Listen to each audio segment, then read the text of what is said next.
So Thinking Thomas has two questions. One, what are the mechanisms whereby hangboarding affects gains in finger strength? Two, when do you think it is appropriate to begin integrating a campus board into training? It's really two. So there's the neuromuscular component and then a physiological component. The neuromuscular component is really the connection of brain and body. So it's the brain really understanding how much the body can tolerate. In this case, how much weight and load and force can the fingers tolerate. The brain's going to want to protect it, so it's going to let go if it thinks it's too much force. But as you get those contacts, as you get on the smaller ledges, and as you get some of the repetition, the brain knows what it can and cannot handle, and so we get that adaptation. The second part, the physiological part, is just like with our training. We get breakdown and that resynthesis of the muscle. So you're going to break the tissue down by loading it more, because you're not using your feet, so there's more weight on your fingers.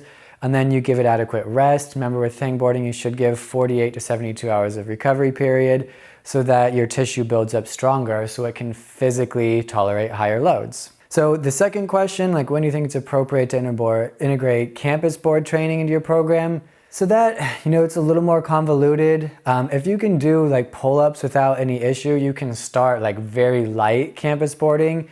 If you don't have good control of your pull-ups, you absolutely should not be doing it. And when you think about campus board training and you're starting off, the big thing to think about is control.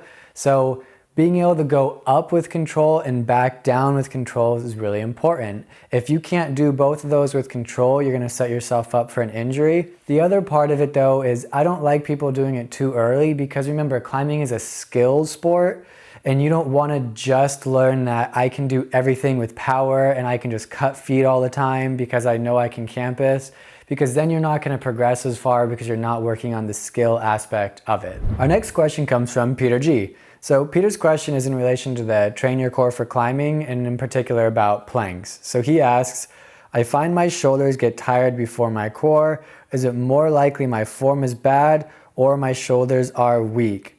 Well, it's more likely a combo. The two are working together in this series, so if you're not properly engaging your core, you may be putting more load into your shoulders.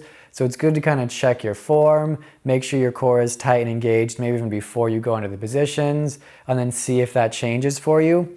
If it is a weakness in the shoulders, that's not a bad thing. That's not a reason to stop doing these. It's more an opportunity. A lot of climbers can attest to the fact that they probably don't do enough cross training. This is an opportunity to incorporate some cross training and get some strong, healthy shoulders while also working on your core. Our next question comes from Christopher M. This question is again in relation to the core training for climbing and some of these plank positions that you're going through. Essentially, the question is asking if I would recommend some of these exercises to climbers with shoulder pain or ones that are in a rehab phase for their shoulders.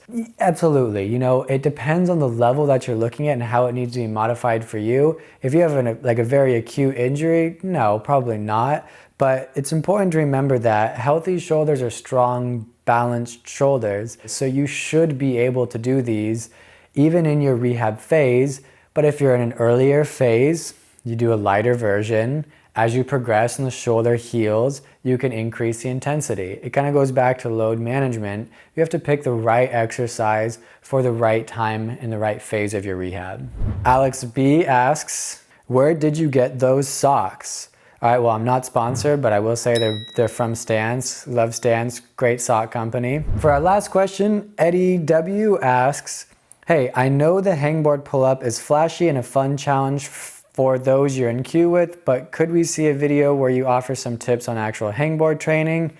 Don't worry, Eddie, that's coming up. Hangboarding is such a complicated topic, and when we're looking at it from our research base, we have to pull in a lot of information. I don't want to just pull out a video and say, this is the best thing you should do. Until then, keep asking these great questions, and hopefully we'll be able to get to it on our next video.